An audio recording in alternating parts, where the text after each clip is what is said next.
차 튜닝 좀 찾아보면 별천장이라는 게 있다. 순정천장을 뜯어내고 LED를 잔뜩 박아서 차 안을 밤하늘처럼 만드는 거다.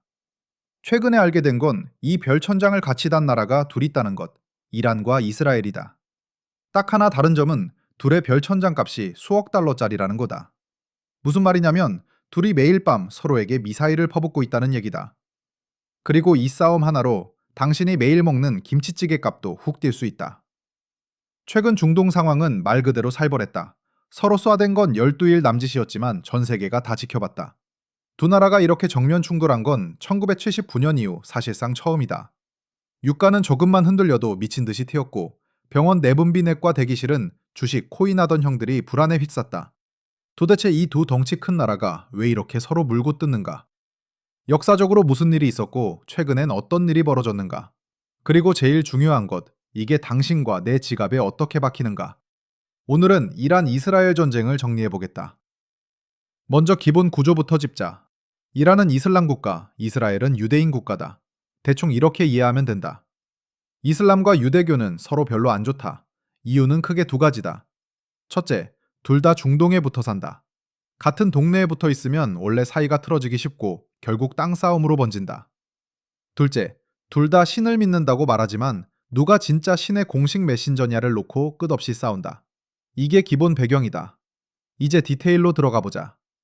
처음 자료를 뒤질 때 나도 놀랐던 게 있다. 이란과 이스라엘이 원래는 꽤 친했다는 사실이다. 심지어 형제국이라 불러도 될 정도였다. 팔라비 왕조 시절 반세기 넘는 기간을 보자. 그때 이란은 이슬람권에서 두 번째로 이스라엘을 국가로 인정했다. 1950년에 공식 승인했는데 가장 먼저 인정한 이슬람권 국가는 터키, 그 다음이 이란이었다. 그 시기 두 나라는 군사, 기술, 농업, 석유가스 등 여러 분야에서 긴밀히 협력했다. 이란이 이스라엘을 잘해준 이유는 단순했다. 이스라엘이 미국과 가깝기 때문이다. 이스라엘 편을 들어주면 미국도 우리를 좋게 보지 않겠냐. 이 계산이 깔려 있었다. 이스라엘도 이란과 잘 지내고 싶어 했다. 주변 아랍, 이슬람 국가가 달려들면 이란이 자기 편이 되어주길 바랐기 때문이다. 서로한테 이득이 되는 전형적인 윈윈 관계였다. 역사적으로도 유대인들은 지금의 이란, 즉 페르시아 지역에서 약 2700년을 살아왔고 기원전 6세기 키루스 2세 시기에는 이곳을 안전한 피난처로 여겼다. 그 평온은 1979년 이란 이슬람 혁명으로 끝난다. 그리고 두 옛 친구는 순식간에 철천지 원수가 된다. 샤 무함마드 레자 팔라비 왕이 쫓겨나고 이란 이슬람 공화국 체제가 들어선다. 새 정권의 대외 정책 핵심은 반제국주의. 출발부터 미국과 이스라엘을 콕 집어 이란의 주적이라고 못 박았다. 예루살렘 해방을 위해 이스라엘은 사라져야 할 국가라고 대놓고 말한다. 혁명 후 불과 3주 만에 테헤란은 이스라엘과 단교한다. 이제 아랍 형제들하고만 친하게 지내겠다 하고 돌아선다. 심지어 테헤란 주재 이스라엘 대사관 건물을 팔레스타인 해방기구 PLO 사무실로 바꿔버린다. 미국은 테러 조직으로 보는 그 단체다. 이란은 스스로를 팔레스타인 정의의 수호자로 규정하고 이스라엘을 주적 1호로 찍는다. 당연히 이스라엘이 이걸 보고 가만히 있을 리 없다. 그 결과 1982년부터 각종 대리전에서 두 나라는 계속 충돌한다. 이스라엘은 레바논을 침공했고 이란은 이스라엘에 맞서는 세력을 지원했다. 중동 전체 판도에 영향을 미친 충돌이다. 여기까지가 큰 그림이고 이제 실제로 왜 정면으로 붙게 됐는지 보자.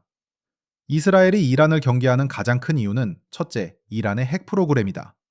이란은 줄곧 평화적 민수용 핵 개발이라고 주장하지만 우라늄을 60%까지 농축하고 있다. 이 정도면 사실상 핵무기 직전 단계다. 이스라엘 입장에선 충분히 위협적이다. 첫째, 이란은 지리적으로 너무 가깝다. 언제든 미사일 사정권에 들어가는 위치다. 둘째, 이란이 핵을 가지는 순간 이스라엘의 지역 내 군사 우위는 바로 깨진다. 그래서 이스라엘은 더 거칠게 움직일 수밖에 없다. 필요하면 선제 타격도 감수하면서 자기들의 전략적 우위를 지키려 하는 거다. 이건 핵탄도 하나 막자 수준이 아니라 중동 패권과 핵 군비 경쟁을 아예 싹을 자르려는 시도다. 이란이 핵무기를 가지면 이라크, 레바논, 사우디, 이집트가 우리도 하나씩 분위기가 될 수밖에 없다. 그 한가운데서 이들 모두에게 미움받는 이스라엘은 극도로 불리한 위치에 놓인다. 둘째 이유는 이란의 대리 세력 약화다. 이란은 레바논의 헤즈볼라 같은 이슬람 무장 조직에 돈과 무기를 대주며 이스라엘을 견제해왔다. 이 조직들은 이스라엘 영향력을 막고 이란의 중동 내 존재감을 키우는 도구였다. 쉽게 말해 동네에서 형님 자리를 차지하려고 쓴 카드다. 한때는 효과가 있었다. 하지만 시간이 지나면서 이스라엘의 반격에 점점 눌려렸다. 하마스와 헤즈볼라는 활동이 크게 제한됐고 시리아의 아사드 정권은 2024년 12월에 붕괴했다. 이란이 이스라엘 앞에 깔아둔 방어선이 줄줄이 무너진 셈이다. 이제 이스라엘은 이란 핵시설 자체를 직접 공습할 수 있는 여지를 손에 넣었다. 셋째 이유는 중동 패권 경쟁이다. 두 나라는 시리아, 예멘 내전에서 서로 반대편에 서서 그 나라들을 통째로 대리전 부대로 만들었다. 이스라엘은 이란을 중동 전체 안정성을 깨는 최대 위협으로 본다. 이제 이유는 정리했으니 실제 전개를 보자. 2025년 6월 13일, 이스라엘은 라이징 라이언 작전을 발동해 이란 전역 100개가 넘는 군사, 핵 목표를 타격한다. 곧바로 이란은 투르 프라미스 3, 투쿠순 프라미스로 대응한다. 탄도미사일과 무인기를 대량 발사해 이스라엘은 구총이다고 섭니다. 탄도미사일과 무인기를 대량 발사해 지금 이런 덕하지도 이란은 구총 목표를 사고면서 미제가 성가지며 재금인 토감에서 2025년 6월 개감목에도 탄도미사일과 이란 핵탁골이 점정은제 이스라엘은 중공포터저를 보는다. 탄도미사일과 무인기를 대량 사자는 중동 멸기 맞접바대. 이스라엘은 제복 개검이다. 이스라엘은 중동미사일 전공대 타르미만 다게 됐고도 이스라엘을 보저 못합니다. 이스라엘은 정정과 감처마 정성들을 관돈하죠. 이스라엘은 정정토직의 보게몸이다. 이스라엘은 중동예가 만대다다. 이스라엘은 뭐는 천풍과 미바척섬이다. 이스라엘은 전정 구리머보대. 이스라엘은 다레몽타여 고조마저. 준동 무긴기를 정정 감섬이 이란 정성대 100개가 쌓이타. 이스라엘은 노리모리듬은 감젠다. 전종 공정 저동독이 섭니다. 저밤디다. 이스라엘은 던정독이 하고 각겨 공제 만대 이란 독이 섭니다. 제런 도론 모인기를 대렴섬은 중동 모기바서 형계됩니다. 이스라엘은 정정경제 바서여 종동종 배영펑기다 튼거다. 2025년 이란은 배장탕성을 봉종부기를 중동 포감해서요. 이스라엘을 대봉고비다. 이스라엘은 정계 못해고 짐자 못도가. 이스라엘은 모립니다. 이란은 갑당독이 덩제가 심은다. 이스라엘은 덩정포금이다. 이스라엘은 단정복이 본들었다. 정계바심은 공면독이 있습니다. 이란 덕에고 대련폭여뒀습니다. 이스라엘은 종년 도로보대도 이란은 덕제가 성계모베라 가문다. 이스라엘은 정계모비다. 이란 동년 도도베가. 이스라엘은 행원 계란 모드를 보대서 이란 통고라 보대 동연조시 네버딱지다. 동기라도가 이란 동동 무기로민한 그께에서 한보가주가 잠종가 자보로겠습니다. 이스라엘은 정종 무기 번져갔죠. 그다면 하만몇하. 이스라엘은 함국이 맞죠. 이란은 해멍 개령 모드를 보대서 동종 던정 도보리라다. 이스라엘은 역조과 종정 모즈를 차갑되어 공삼 첨자보지게 만들었다. 이스라엘은 유란 통정 모델은 중동 잠종 도로보대. 이스라엘은 냉공도기만데 이란은 모두 덩제바쩌가 목에 젠성 반여다. 이스라엘은 요공 통정복의 동정보대. 이스라엘은 헝정보기 봄인다. 그러보대. 이스라엘은 정종보기로 보대 보동 맞접바다. 이스라엘은 한국이다. 이스라엘은 대복 보기 모대다가.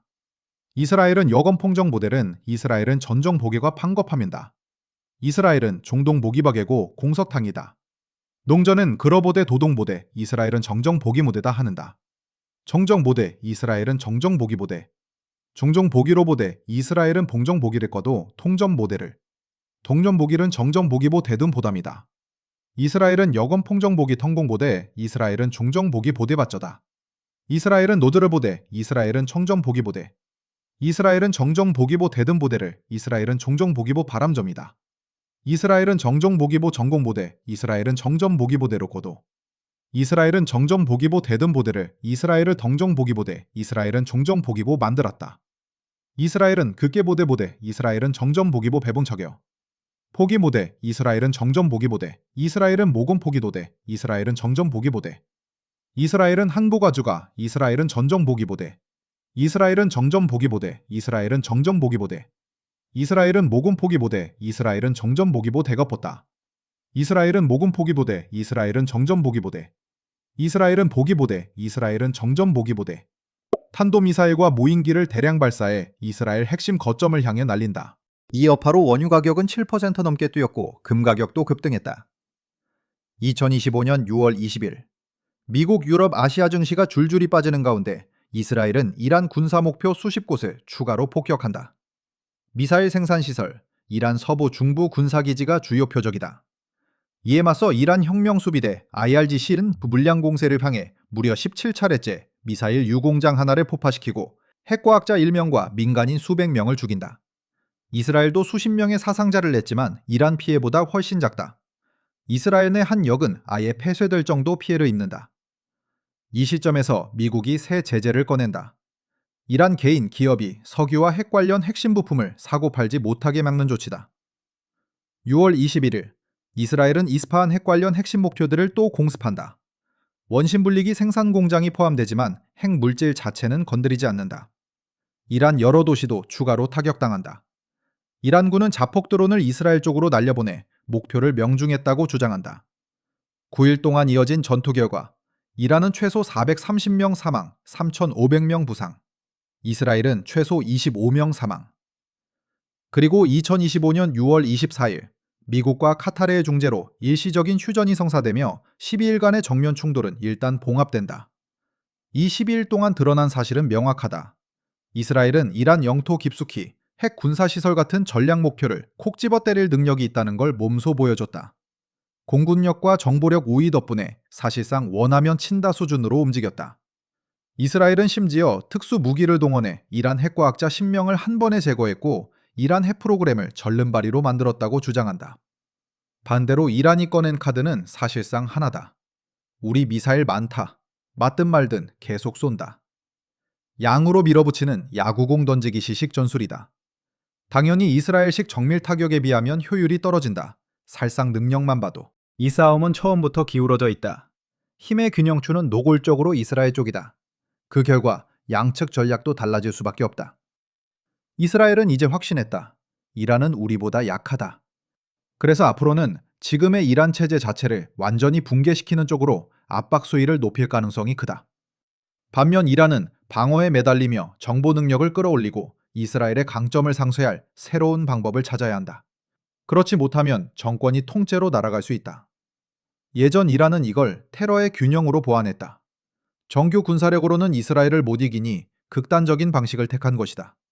죽기를 각오한 극단주의자들을 모아 온갖 무장단체를 만들고 이들의 임무는 단 하나였다. 정상적인 전쟁이 아닌 민간인을 겨냥한 더럽고 자폭에 가까운 공격으로 판을 엉망으로 만드는 것. 누구도 이런 미친 짓 하는 조직과 정면으로 길게 싸우고 싶어 하지 않는다. 그래서 이스라엘도 힘은 충분했어도 늘 100% 마음대로 밀어붙이지는 못했다. 이란은 이런 조직들을 비대칭 자산이라고 부른다. 정규군으론 밀리니 더러운 수단에라도 매달리는 싸구려 보험 같은 거다. 문제는 이 비대칭 자산들이 이제 하나둘씩 무력화되고 있다는 점이다. 이스라엘과 미국이 수년간 차근차근 제거해온 결과 예전만큼 위협적이지 않다. 그래서 지금 이란은 새로운 판을 짜지 못하면 정권 자체가 끝장날 수도 있는 궁지에 몰려있다. 이런 코너 몰림은 세계 평화 관점에서 좋은 징조가 아니다. 왜냐하면 이스라엘은 이란이 약해 보이니 이참에 숨통을 아예 끊으려 들 수 있다. 맛을 들이면 이란 친다는 명분으로 다른 나라까지 건드리고 싶어질 수도 있다. 이란이 더 약한 건 맞지만 궁지에 몰린 쪽이 더 위험하다. 무슨 짓을 할지 예측이 어렵기 때문이다. 그리고 이런 판에 강대국들이 빠질 리 없다. 각자 계산기를 두드리는 중이다. 먼저 미국. 이스라엘 방공의 핵심 후방이다. 열 이틀 동안 요격미사일 비축분 15에서 20%를 꺼내 동맹을 지켰고 그 비용만 8억 달러다. 또 이란 미사일 드론용 이중용도 기술을 막겠다며 각종 제재를 더 얹었다. 돈으로 이란을 조이는 셈인데 그 돈은 미국 국내 인프라, 복지, 의료에 부쓰는 부담이기도 하다. 결국 왜 남의 하늘에 우리 세금을 쏘냐는 시위가 나올 수밖에 없다. 더글러스 맥그리거 전 장군도 이란에 싸구려 드론 몇 대 떨어뜨리겠다고 8억 달러를 태운 건 사치라고 비판한다. 이게 길어지면 이라크전처럼 먼저 고갈되는 쪽이 미국이 될 거라는 얘기다. 미국은 우크라이나에서 러시아를 상대하면서 동시에 중동도 붙들고 있어야 한다. 열몇 날 싸우고 8억 달러가 날아갔는데 불도 못 끄면 두 전선에서 수십억, 수백억 달러를 계속 태워야 한다. 여기에 전면전 하나만 더 얹히면 그건 경제, 지정학적 자살이다. 그럼 누가 웃을까? 러시아다. 정치, 외교, 군사, 경제, 어느 면으로 봐도 이득이다. 미국과 서방이 돈과 자원을 중동으로 옮겨 이스라엘을 받쳐주면 우크라이나에서 젤렌스키를 도와 푸틴을 막을 힘이 빠진다. 푸틴 입장에선 마음 가는 방향으로 전차를 더 밀어넣으면 된다. 러시아는 여기 끼어들어 그만 싸우고 내가 중재 보겠다, 평화가 좋다는 모양새를 낼 수도 있다. 그럼 미국, 이스라엘, 이란 사이에서 평화 중개자 간판을 하나 더 단다. 이 이미지를 우크라이나 전쟁 정당화에도 써먹을 수 있다. 푸틴은 국내엔 이렇게 선전할 수 있다.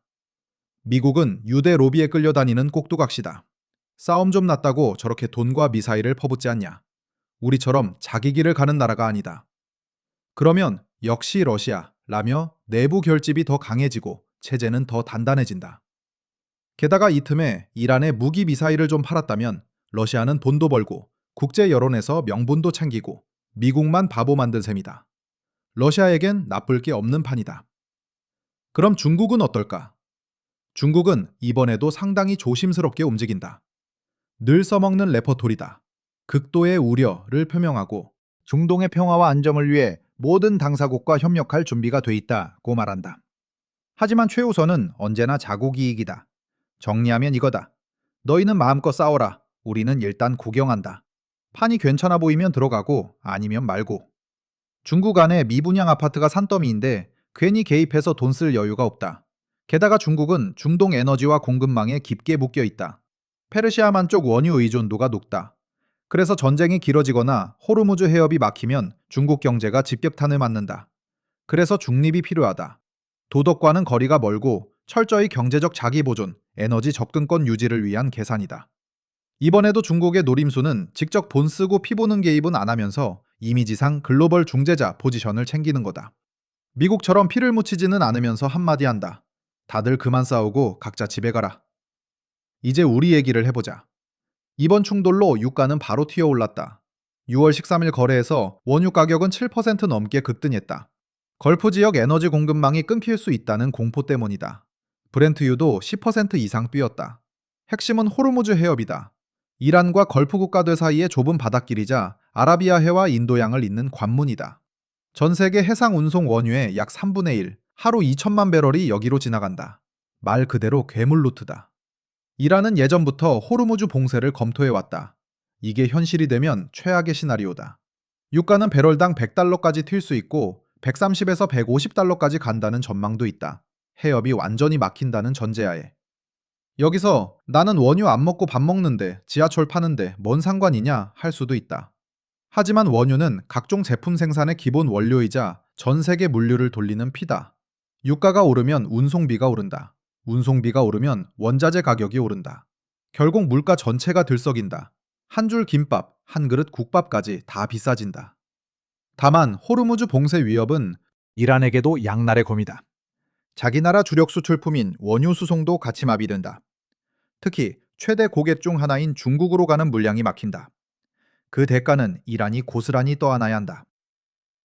지금까지 현재와 과거 얘기를 했고 이제 앞으로 나올 수 있는 그림을 보자. 이란과 이스라엘 전쟁 시나리오는 크게 몇 가지로 나뉜다. 첫째, 양자전으로 계속 가는 경우다. 이스라엘은 미러 중이 바깥에서 구경만 하는 사이 자기 군사 우위를 최대한 활용해 이란 핵 군사 능력을 꾸준히 갉아먹으려 할 것이다. 상대적으로 약한 이란은 정면전 대신 비대칭 보복, 테러 카드 같은 걸로 맞불을 놓을 가능성이 크다. 이 경우에는 계속 서로 한 대 맞으면 한 대 돌려주는 국지 도발만 이어지고 중동 전체가 한 번에 불붙는 대전으로는 번지지 않을 수도 있다. 둘째, 미국이 이스라엘 편에 본격 참전하는 경우다. 이건 리스크가 확 튀는 그림.